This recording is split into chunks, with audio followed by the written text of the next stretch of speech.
शाम 5 बजे तक दिल्ली में सब कुछ सामान्य नजर आ रहा था। विजय चौक पर प्रधानमंत्री बीटिंग रिट्रीट कार्यक्रम देख रहे थे।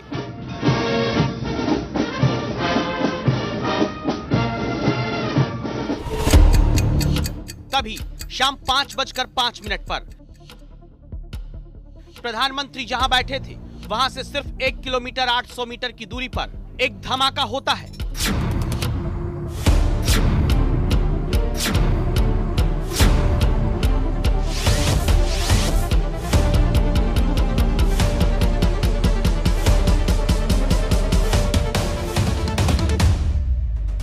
ये ब्लास्ट दिल्ली में इजराइल के दूतावास के करीब हुआ।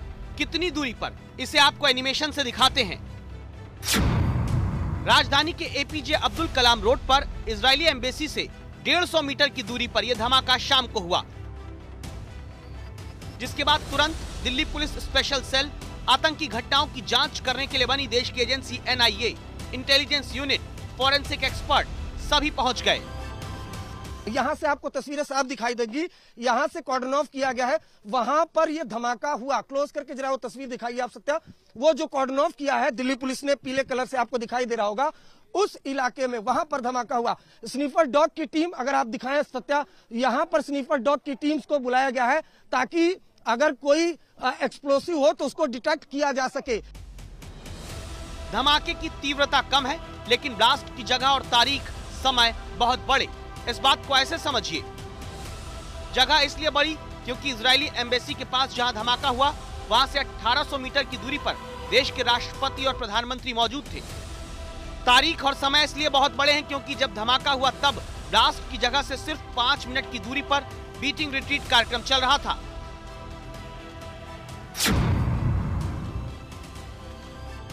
धमाका किस चीज में हुआ?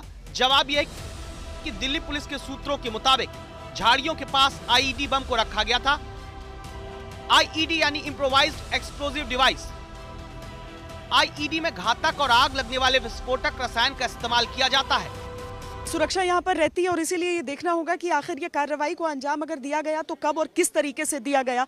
ठीक इसके पीछे वाला जो हिस्सा है आप देखिएगा, वहां पर अभी भी उसे घेर कर रखा गया है, लेकिन आपको सुरक्षाकर्मी दूसरे हिस्से में मौजूद नजर आएंगे। यहाँ पर जो है वो एनआईए की टीम यहाँ पर भी पहुंच के और जो फोरेंसिक्स की टीम है वो यहाँ पर पहुंच के यहाँ से देखने के लिए कि किस तरह के एक्सप्लोसिव्स थे, क्योंकि जब तक वो चीजें, एक लो इंटेंसिटी आईईडी था ये तो पता है, लेकिन ऐसा नहीं है कि लो इंटेंसिटी आईईडी से किसी को नुकसान नहीं हो सकता है। अगर कोई व्यक्ति वहां पर रहेगा तो उसे काफी आघात हो सकता है, जान भी जा सकती है। अब आप ये सवाल सोचें कि क्या इस धमाके में कोई नुकसान हुआ है, तो जवाब ये कि इजराइल दूतावास पूरी तरह सुरक्षित है। सिर्फ धमाके की जगह पर 3 कारों के शीशे टूटे हैं, कोई जख्मी भी नहीं हुआ। सब सुरक्षित है, सब अलर्ट पर अब हैं।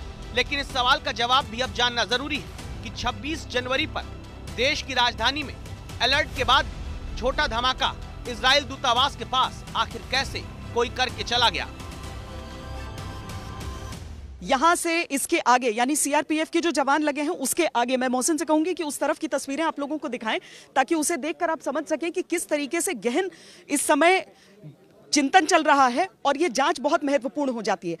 इजराइल जैसा देश की बात जब हम करते हैं तो इसमें एक सबसे अहम चीज हो जाती है कि बहुत सारे ऐसे लोग हैं, बहुत सारे ऐसे धड़े हैं जो इजराइल और भारत की दोस्ती को नापसंद करते हैं। और ये सिर्फ आज की बात नहीं है, हमने उस स्टिकी बॉम्ब वाला पूरा एपिसोड हमें याद है कि किस तरीके से किया गया था, या फिर जब 26/11 में मुंबई पर हमला किया गया था तो किस तरीके से इजराइल को एक संदेश देने की कोशिश की गई थी।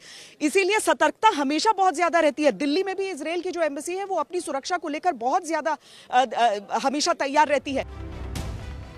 धमाके की जिम्मेदारी किसी संगठन और व्यक्ति ने अब तक नहीं ली है। एनआईए की टीम इस बात की जांच करने में जुट चुकी है। ब्लास्ट कैसे हुआ, सीसीटीवी फुटेज इलाके के खंगाले जा रहे हैं।